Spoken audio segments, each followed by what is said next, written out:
Good morning. Myself, Dr. Ragasudha, Head and Assistant Professor in Microbiology, Government City College, Hyderabad, is here with a topic entitled Organs of the Immune System. A number of morphologically and functionally diverse organs and tissues have various functions in the development of immune responses. These can be distinguished by function as primary and secondary lymphoid organs. The thymus and bone marrow are the primary lymphoid organs where maturation of lymphocytes takes place. Lymph nodes, spleen and various mucus associated lymphoid tissues called as MALT, which include gut associated lymphoid tissues, are secondary lymphoid organs. It is a region where antigens are trapped and provide sites for mature lymphocytes to interact with these antigens. Once mature lymphocytes have been generated in the primary lymphoid organs, they circulate in the blood and the lymphatic system. A network of vessels that collect fluid that has escaped into the tissues from capillaries of the circulatory system and ultimately return it to the blood. This is the diagrammatic representation wherein we can see the human lymphoid system. The primary lymphoid organs, thymus and bone marrow, are shown in red color, whereas the secondary lymphoid organs and the lymphatic system is shown in yellow color, starting with adenoid, tonsils, right subclavian veins and left subclavian veins, lymph nodes, appendix, lymphatics, Peyer's patches in the small intestine, spleen and thoracic duct. Let us see the first type of primary lymphoid organ. Immature lymphocytes generated in the hematopoiesis mature and become committed to a particular antigenic specificity within the primary lymphoid organs. Only after a lymphocyte has matured within a primary lymphoid organ is the cell immunocompetent. In mammals, T cells mature in the thymus, whereas B cells mature in the bone marrow. First, let us go through the thymus. Thymus is a flat bilobed organ situated above the heart. Each lobe is surrounded by a capsule and is divided into lobules which are separated from each other by strands of connective tissues called trabeculae. Each lobe is organized into two compartments. The outer compartment or cortex is densely packed with immature T cells called thymocytes, whereas the inner compartment or medulla is sparsely populated with the thymocytes. The sequence of T cell maturation within the thymus is not completely understood. After progenitor T cells formed in hematopoiesis enter the thymus, they are thought to multiply rapidly within the cortex. This rapid proliferation of thymocytes is coupled with an enormous rate of cell death. A small subset of more mature thymocytes are then thought to migrate from the cortex to the medulla, where they continue to mature and finally leave the thymus through post-capillary venules. There appear to be exceptions to this sequence. Some studies show that a small subpopulation of the cortical thymocytes can mature and leave the thymus without even entering the medulla. Both the cortex and medulla of the thymus are crisscrossed by a three-dimensional stromal cell network composed of epithelial cells, interdigitating dendritic cells and macrophages, which make up the framework of the organ and contribute to the growth and maturation of thymocytes. Many of the stromal cells interact physically with the developing thymocytes. Some thymic epithelial cells in the outer cortex called nerve cells have long membrane extensions that surround as many as 50 thymocytes, forming large multicellular complexes. Other cortical epithelial cells have long interconnecting cytoplasmic extensions that form a network and have been shown to interact with numerous thymocytes as they traverse the cortex. Interdigitating dendritic cells, which are located at the junction of the cortex and medulla, also have long extensions that interact with developing thymocytes. Here in the picture, we can see the transverse section of a thymus. The outer region is known as cortex and the innermost region is known as medulla. And the thymus is divided by trabeculae, long extensions, branching extensions known as trabeculae. And near in the cortex, we can see actively dividing thymocytes. At the same time, we can see the dead cells and nursing cells, that is, which form large multicellular complexes of thymocytes, are known as nurse cells. We can see cortical epithelial cells in the cortical region, whereas in medulla we can see less population of thymocytes with blood vessels, macrophages, habeas corpuscles and interdigitating dendritic cells and medullary epithelial cells. Maturation and selection of T cells. As thymocytes mature in the thymus, the antigenic diversity of their T cell receptors is generated by series of random gene rearrangement. After developing, thymocytes begins to express antigen binding receptors. They are subjected to two-step selection process. Thymic stromal cells, which express high levels of class 1 and class 2 MHC molecules, play a role in this process.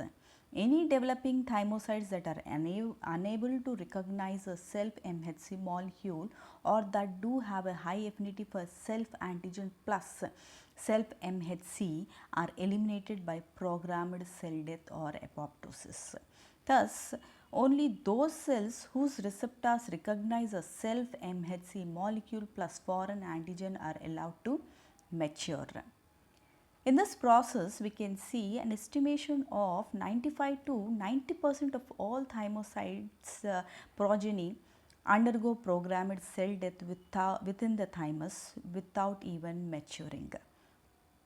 This high death rate probably results primarily from the elimination of thymocytes that cannot recognize foreign antigenic peptides displayed by self MHC molecules and of thymocytes that recognize self peptides displayed by self MHC molecules. It is not known whether some sort of external signal initiates the programmed cell death of those thymocytes. The importance of thymus in immune function is studied in mice by examining the effect of neonatal thymectomy, wherein the thymus is surgically removed from a newborn mice.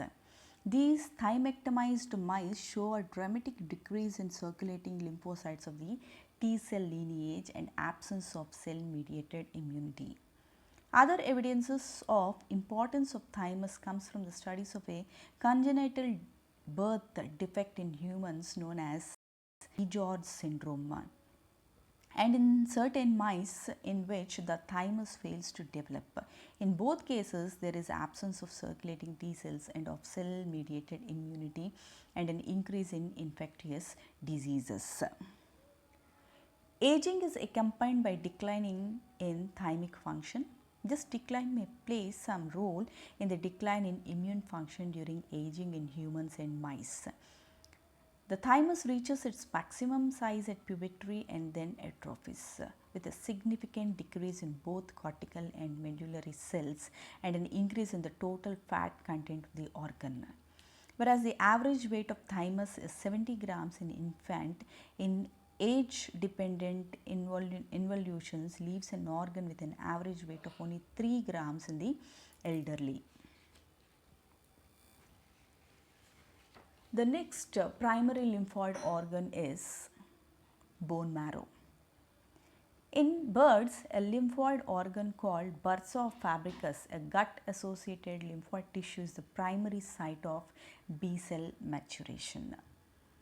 In mammals such as primates and rodents, there is no bursa and no single counterpart to it as a primary lymphoid organ. Instead, in these animals, regions of the bone marrow and possibly of other lymphoid tissues serve as equivalent to the bursa fabricus where B cell maturation occurs.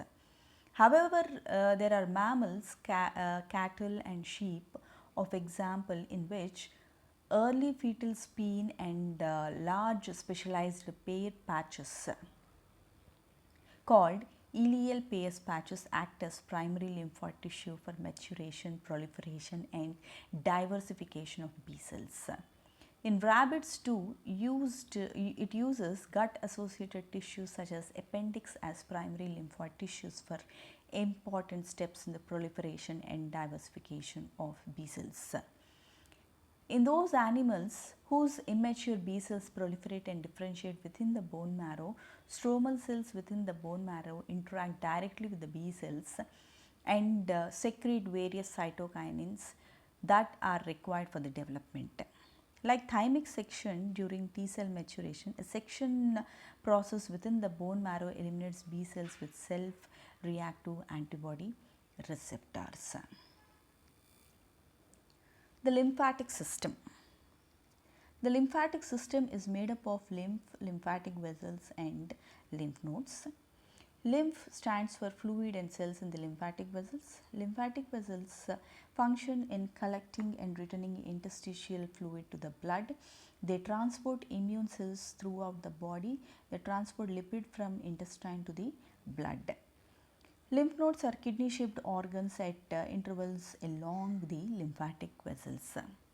As blood circulates under pressure, its fluid component, plasma, seeps through the thin walls of the capillaries into the surrounding tissue. Much of this fluid, called interstitial fluid, returns to the blood through the capillary membranes. The remainder of the interstitial fluid, now called lymph, flows from the spaces in connective tissue into a network of tiny open lymphatic capillaries, a series of progressively larger collective vessels called lymphatic vessels. The largest lymphatic vessel called the thoracic duct empties into the left subclavian vein near the heart. In this way, the lymphatic system captures fluid lost from the blood and returns it to the blood, thus ensuring steady state levels of fluid within the circulatory system. The heart does not pump the lymph through the lymphatic system. Instead, the flow of lymph is achieved as the lymph vessels are squeezed by movement of the body's muscles. A series of one-way valves along the lymphatic vessel ensures that lymph flows only in one direction. When a foreign antigen gains entry into the tissues, it is picked up by the lymphatic system and is carried to various organized lymphoid tissues such as lymph nodes, which trap the foreign antigen. As lymph passes from the tissues to the lymphatic vessels, it becomes progressively enriched in the lymphocytes. Thus, the lymphatic system also serves as a means of transporting lymphocytes and antigen from the connective tissues to organized lymphoid tissues where the lymphocytes may interact with the trapped antigen and undergo activation. Secondary lymphoid organs. There are three major types of secondary lymphoid organs, namely lymph nodes, spleen, MALT. Lymph nodes and spleen are the most highly organized of secondary lymphoid organs. They comprise not only lymphoid follicles but additional distinct regions of T cell and B cell activity, and they are surrounded by fibrous capsule. Less organized lymphoid tissue, collectively called mucosal associated lymphoid tissue, is found in various body sites. It is also known as MALT, which includes Peyer's patches in the small intestine, tonsils, appendix, as well as numerous lymphoid follicles within the lamina propria of the intestines and in the mucous membranes lining the upper airways, bronchi, and genital tract. Lymphocytes and the lymph nodes. Lymphocytes circulate between blood, lymph and secondary lymph nodes. Pathogens from the infected tissue sites are picked up by the lymphatic vessel and arrives at the closest lymph node. T and B cells congregate at specific regions of the nodes. Architecture and size of the node change in response to the activity of the lymphocytes. This is the diagrammatic representation of flow of lymph in the lymphatic system, wherein we can see in different colors. Blue color represents venous blood returning to the heart, whereas yellow represents lymphocytes and lymph returning to the blood via the lymphatics. Naive lymphocytes arrive at the lymph nodes in the arterial blood, and below we can see the site of infection. From the site of infections, pathogens from the site of the infection reach lymph nodes via the lymphatics. That is how the lymphatic system function as a whole. Lymph nodes. Lymph nodes are encapsulated bean-shaped structures containing a reticular network packed with lymphocytes, macrophages and dendritic cells. Clustered at junctions of the lymphatic vessels, lymph nodes are the first organized lymphoid structure to encounter antigens that enter the tissue spaces. As lymph percolates through a node, any particulate antigen that is brought in with the lymph will be trapped by the cellular network of phagocytic cells and dendritic cells. The overall architecture of a lymph node supports an ideal microenvironment for lymphocytes to effectively encounter and respond to the trapped antigen. Morphologically, a lymph node can be divided into three rough concentric regions: the cortex, paracortex and medulla, each of which supports a distinct microenvironment. The outermost layer, the cortex, contains lymphocytes, mostly B cells, macrophages and follicular dendritic cells arranged in the primary follicles.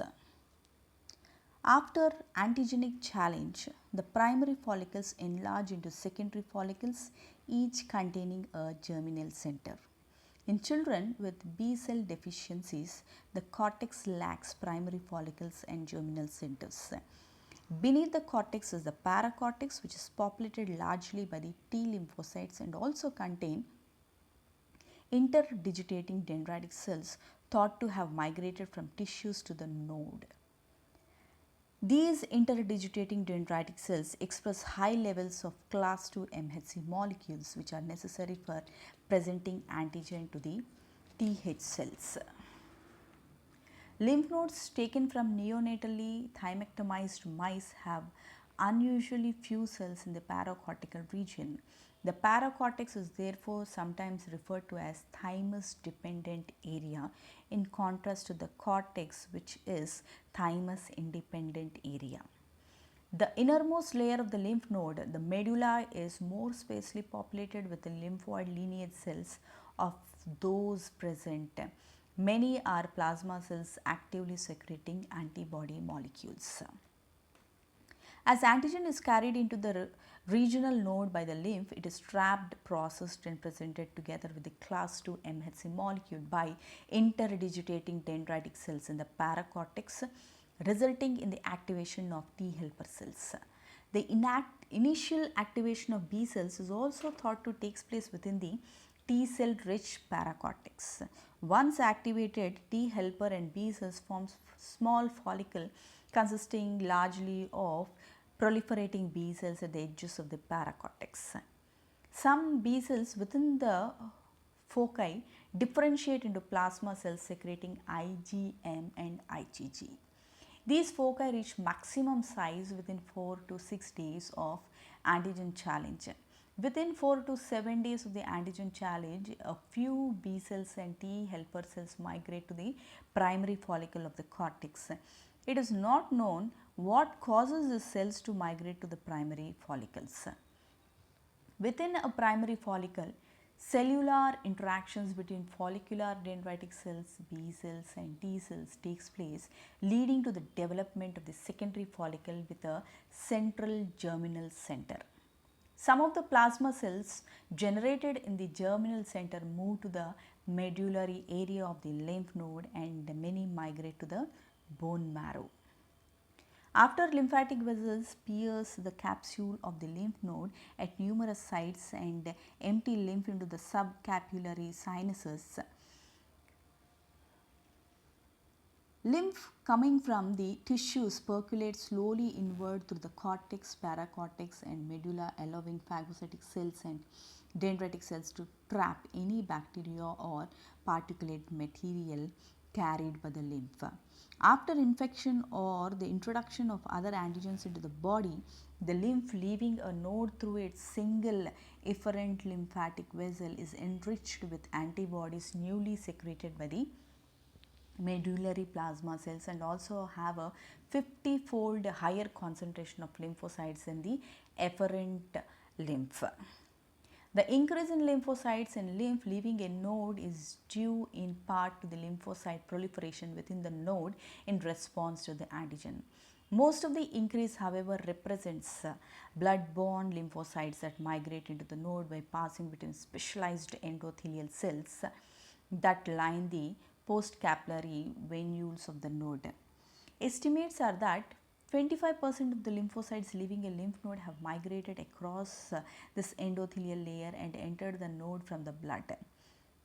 Because antigenic stimulation within a node can increase this migration tenfold, the concentration of the lymphocytes in a node that is actively responding can increase greatly. The node swells are visible. Factors released in lymph nodes during antigen stimulation are thought to facilitate this increased migration. The secondary lymphoid organ, important lymphoid organ is spleen. It is a lymphoid organ in the upper left abdomen. The functions of the spleen are to remove damaged or old endocytes, erythrocytes, and activation of lymphocytes from blood-borne pathogens. The architecture of the spleen comprises of red pulp and white pulp. Red pulp is the region where the erythrocytes will be removed, while white pulp is the region where lymphocytes will be stimulated. Spleen is known as the large ovoid secondary lymphoid organ situated high in the left abdominal cavity. While lymph nodes are specialized for trapping antigen from the local tissues, the spleen is specialized in filtering blood and trapping blood-borne antigens. Thus, it can respond to systemic infections. Unlike the lymph nodes, the spleen is not supplied by the lymphatic vessels. Instead, blood-borne antigens and lymphocytes are carried into the spleen through the splenic artery. Experiments with radioactivity labeled lymphocytes show that most recirculating lymphocytes pass daily through the spleen, then through all the lymph node combined. The spleen is surrounded by a capsule that extends a number of projections called trabeculae into the interiors to form a compartmentalized structure. The compartments are of two types, red pulp and white pulp, which are separated by a diffuse marginal zone. The splenic red pulp consists of network of sinusoids populated by macrophages and numerous red blood cells called erythrocytes. It is the site where old and defective red blood cells are destroyed and removed. Many of the macrophages within the red pulp contain engulfed RBCs or iron pigments from degraded hemoglobin. The splenic white pulp surrounds the branches of the splenic artery, forming a periarterial lymphoid sheath called pulse, populated mainly by T lymphocytes. The marginal zone located peripheral to the pulse is rich in B cells organized into primary lymphoid follicles. Blood-borne antigens and lymphocytes enter the spleen through the splenic artery. which empties into the marginal zone. In the marginal zone, antigen is trapped by the interdigitating dendritic cells which carry it to the pulse, that is periarterial lymphoid sheaths. Lymphocytes in the blood also enter sinuses in the marginal zone and migrate to the pulse. The initial activation of B and T cells takes place in T cell rich pulse. Here, interdigitating dendritic cells capture antigen and present it combined with class II MHC molecules to the T helper cells. Once activated, the T helper cells can then activate B cells. The activated B cells together with some T helper cells migrate to the primary follicles in the marginal zone. Upon antigenic challenge, these primary follicles develop into characteristic secondary follicles containing germinal centers that like those in the lymph nodes, where rapidly dividing B cells and plasma cells are surrounded by dense clusters of concentrically arranged lymphocytes. The effects of splenectomy on the immune response depends on the age at which the spleen is removed. In children, splenectomy often leads to an increased incidence of bacterial sepsis caused primarily by Streptococcus pneumoniae, Neisseria meningitidis, and Haemophilus influenza. Splenectomy in adults has less adverse effects, although it leads to some increase in blood-borne bacterial infections called bacteremia. In the picture, we can see the marginal zone, B cell corona, germinal center, followed by pulse containing mostly T cells, and the central arteriole, then marginal sinus, and the outermost red pulp.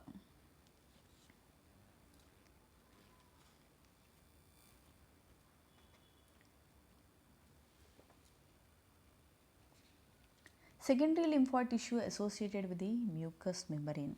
The primary portal of entry of the pathogens is the respiratory tract, followed by the gastrointestinal tract. The secondary lymphoid tissues under mucus associated lymphoid tissue include BALT and GALT. The mucous membrane lining the respiratory tract is known as BALT or else bronchial associated lymphoid tissue, and the mucous membrane lining the digestive system and intestines is known as gut associated lymphoid tissue or GALT. Then other secondary lymphoid tissues are tonsils, adenoids, appendixes, and Peyer's patches. This BALT and GALT are collectively known as MALT. The mucous membranes lining the digestive, respiratory, and urogenital system has a combined surface area of about 400 square meters and are the major sites of entry for most pathogens. These vulnerable membrane surfaces are defended by a group of organized lymphoid tissues known as MALT. Structurally, these tissues range from loose, barely organized clusters of lymphoid cells in the lamina propria of intestinal villi to well organized structures such as familiar tonsils and appendix, as well as Peyer's patches, which are found within the submucosal layer of the intestinal lining. The functional importance of MALT in the body's defense is attested to by its large population of antibody producing plasma cells, whose number far exceeds that of the plasma cells in the spleen, lymph nodes, and even bone marrow combined. The tonsils are found in the three locations: lingual at base of the tongue, palatine at the sides of the back of the mouth, and nasopharyngeal adenoids on the roof of the nasopharynx. All three tonsil groups are nodular structures consisting of a meshwork of reticular cells and fibers interspersed with lymphocytes, macrophages, and granulocytes and mast cells. The B cells are organized into follicles and germinal centers. The latter are surrounded by regions showing T cell activity. The tonsils defend against antigens entering through the nasal and oral epithelial roots. The best study of the mucous membrane is the one that lining the gastrointestinal tract. Lymphoid cells are found in various regions within this tissue. The outer mucosal epithelial layer contains so-called interepithelial lymphocytes or IELs. The majority of these lymphocytes are T cells that express unusual receptors which exhibit limited diversity of antigen. Although this population of T cells is well situated to encounter antigens that enter through the intestinal mucous epithelium, their actual function remains largely unknown. The lamina propria, which lies under the epithelial layer, contains large number of B cells, plasma cells, and activated T helper cells and macrophages in loose clusters. Histological section has revealed more than 1500 lymphoid follicles within the intestinal lamina propria of healthy child. The submucosal layer beneath the lamina propria contains Peyer's patches nodules of 30 to 40 lymphoid follicles. Like lymphoid follicles in other sites, those that compose Peyer's patches can develop into secondary follicles with germinal centers. The epithelial cells of the mucous membrane play an important role in promoting the immune response by delivering small samples of foreign antigen from the lumina of respiratory, digestive and urogenital tracts to the underlying mucus associated lymphoid tissue or MALT. This antigen transport is carried out by specialized cells called M cells. The structure of the M cell is striking. These are flattened epithelial cells lacking the microvilli that characterize the rest of the mucous epithelium. In addition, M cells have a deep invaginations or pockets in the basolateral plasma membrane. This pocket is filled with a cluster of B cells, T cells and macrophages. The luminal antigens are endocytosed into vesicles that are transported from the luminal membrane to the pocket membrane. The vesicles then fuse with the pocket membrane, delivering the potentially response activated antigens to the cluster of lymphocytes containing within the pocket.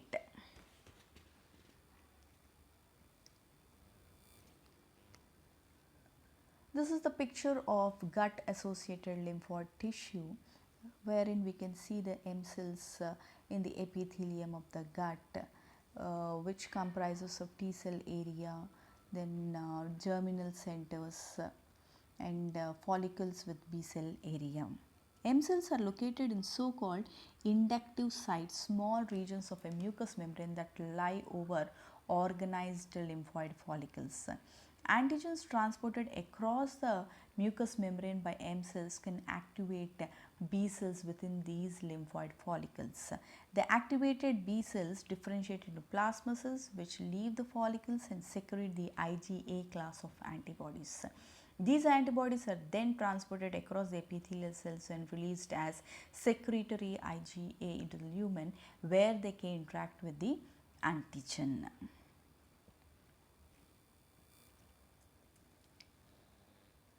Just a summary of what we have learned today. The primary lymphoid organs provide site where lymphocytes mature and become antigenically committed.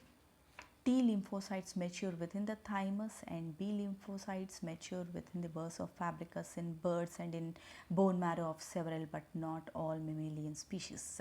In both cases, a selection process eliminates immature lymphocytes that react with self-antigens. In addition, thymocytes that do not recognize self-MHC molecules are eliminated. The secondary lymphoid organs functions to capture antigens and to provide sites where lymphocytes interact with these antigens and undergo clonal proliferation and differentiation into effector cells. The lymphatic system drains the tissue spaces and interconnect many organized lymphoid tissues. The lymph nodes are specialized to trap antigen from regional tissue spaces, whereas the spleen traps blood-borne antigens. Lymphoid tissue that is less organized is found in the mucous membrane. These tissues include loose cluster of lymphoid follicles in the intestinal lamina propria and Peyer's patches found on the walls of the intestine. Thank you all.